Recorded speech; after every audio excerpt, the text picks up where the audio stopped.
বছরের শুরুতেই 4 জানুয়ারি রবিবার সাত সকালেই উত্তরপাড়া অর্পণ ওয়েলফেয়ার সোসাইটির পক্ষ থেকে আমি আর আমার বেশ কিছু সহযোদ্ধারা গাড়ি নিয়ে সোজা যাত্রা করি সুদূর বীরভূমের মোহাম্মদ বাজার এলাকার হুচুকপাড়া গ্রামের কার্মু ধার্মু মিশন অনাথ আশ্রমে ছোট ছোট বাচ্চাদের শীত বস্ত্র দিতে। তারই কিছু মুহূর্ত আপনাদের কাছে তুলে ধরলাম। অবশেষে ডেস্টিনেশনে পৌঁছলাম, গনপুর কার্মু ধার্মু অনাথ আশ্রম।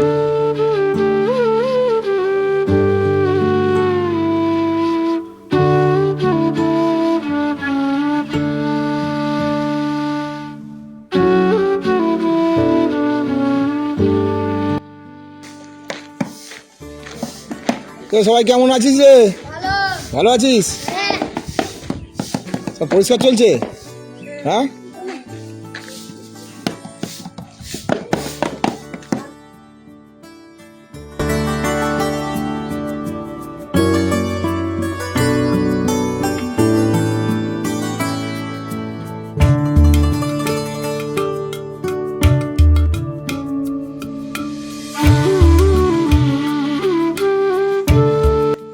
রাজীব, আমাদের আজকের কি কর্মকাণ্ড চলছে সে নিয়ে দু চার কথা বল। কর্মকাণ্ড কি, উত্তরপাড়া থেকে তো অনেক দূরে চলে এসেছি।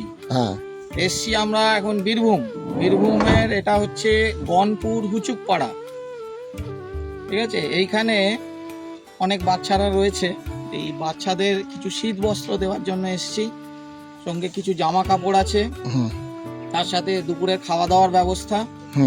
তো আমরা আমাদেরই এক সহকর্মীর মাধ্যমে এই খোঁজ পেয়েছিলাম এই জায়গাটার। হ্যাঁ, তো এসে দেখছি যে এখানে সত্যি মানে টিনের চাল রয়েছে, কিন্তু সাইডে শুধুমাত্র তিরপল দেওয়া রয়েছে। তো বাচ্চারা খুবই কষ্ট করে।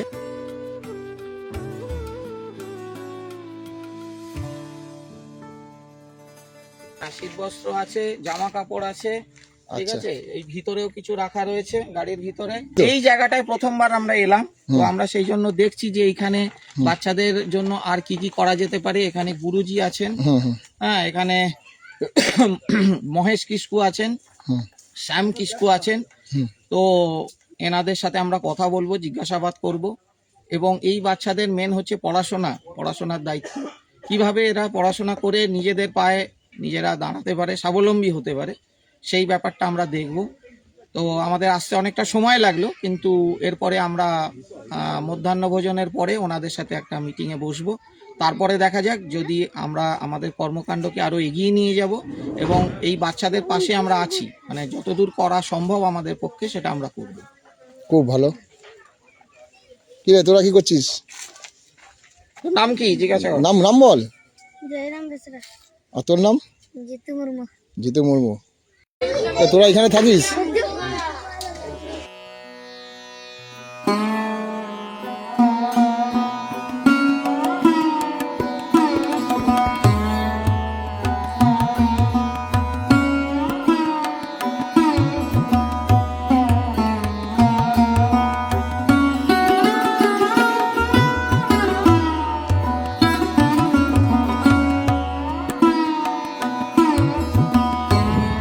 পেছন দিকটা যাই। এখানে প্লাস্টিকের ভেতরতে দেখ ঠান্ডাতে হাওয়া ঢোকে। হ্যাঁ লাদ্রি, মারাত্মক অবস্থা, প্রচন্ড ঠান্ডার মধ্যে সত্যি অনাথ বাচ্চারা এইভাবেই থাকে। এখানে দেখতে পাচ্ছি কিছু গাছ করেছে। তো সঙ্গীন অবস্থা, এখান থেকে তো হাওয়া ঢুকছে, ঠান্ডা হাওয়া। এই যে এইখানটা ওরা থাকে, ঘরগুলো দেখালাম না, কাজে আছে। এরকম কি অবস্থা। চালার ব্যবস্থা না করলে কি করে থাকবে? 35টা অনাথ বাচ্চা আছে।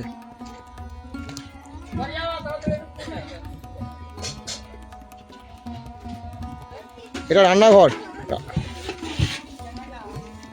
এই সব আয়োজন করেছে, খাওয়া দাওয়ারও আয়োজন করতে বলা হয়েছিল। রান্না কমপ্লিট? রান্না কমপ্লিট। বাহ, কি কি হয়েছে? ভাত, আলু ভাজা, পনির, চাটনি, পায়েস। বাহ, দারুন। পাপড়ও হচ্ছে আবার দেখছি তো। বেগুনি পাপড়। আচ্ছা, দারুন দারুন। বেগুনি পাপড় মিষ্টি। দাও দাও, জমে যাবে। মিষ্টি। কার্মু ধর্ম মিশনের গুরুজি হচ্ছেন, আপনার নামটা একটু বলুন। আমার নাম হচ্ছে শ্যাম কিসকো। শ্যাম কিসকো। আচ্ছা, এইটা আপনাদের এই পরিকল্পনা কবে করেছিলেন আর কিভাবে এটা ফলপ্রসূ হলো? করেছিলাম 2018। আচ্ছা এই যে অনেকদিন দেখলাম মানে এই অনাথ বাচ্চাগুলা ও মানে কোথাও মানে রাস্তাঘাটে পড়ে থাকে, খাওয়া দাওয়া ঠিক নেই। আচ্ছা তো অথচ মানে নোংরা হয়ে থাকে। একটা মনে ভাবে হলো যে যাদের মা বাবা নাই তাদের অবস্থা এই রকম। মানে আমারও ছোটতে মানে চিন্তা ভাবনা ছিল আপনার এরকম একটা কাজ করবেন? চিন্তা ভাবনা মানে আমি আমার মা মারা গেছে। আচ্ছা ছোটবেলায় এদের মতো দিয়ে ওই আমার কষ্ট বুঝেছি যে ওই কষ্ট করে আমি দেখলাম যে এই সবগুলো একটা আশ্রম করতে হবে। ভালো থাকবেন, আবার আসবেন। হ্যাঁ হ্যাঁ অবশ্যই, আমরা তো অবশ্যই আসবো বারবার। আচ্ছা এই রানা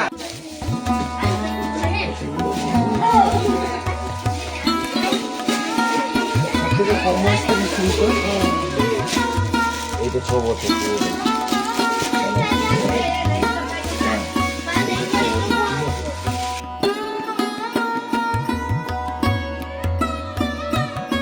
পূজা হেমব্রম,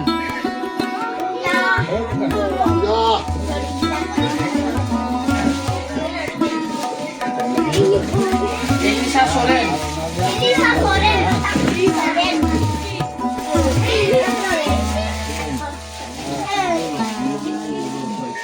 সাত বছর বয়স গোপিন মুর্মু, হ্যাঁ হ্যাঁ হ্যাঁ হ্যাঁ। আচ্ছা 6 এটা দে, 8 যেটা আসেনি 6 বছর হয়ে গেল।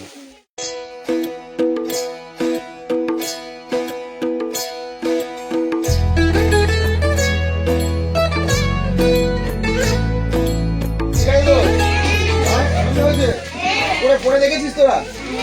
ভালো লাগবে, হেভি লাগবে। আর সব তো হলো, পড়াশোনা করছিস তো? পড়াশোনাটা কিন্তু মন দিয়ে করতে হবে। পড়াশোনা না করলে কিন্তু জীবনে কিছু করা যাবে না, ঠিক আছে? সব ব্যবস্থা গুরুজি তোমাদের জন্য করে দিয়েছে, ঠিক আছে? পড়াশোনার ব্যবস্থা তো আছে, পড়াশোনাটা কিন্তু মন দিয়ে করতে হবে। মন দিয়ে সবাইকে পড়াশোনা করতে হবে। পড়াশোনা করছিস তো? কখন করিস, কখন পড়াশোনা করিস বল? হ্যাঁ, কখন আর শুনবে? ভুলে যাচ্ছিস তো? ঠিক আছে, স্কুলে যেতে হবে, পড়াশোনা করতে হবে।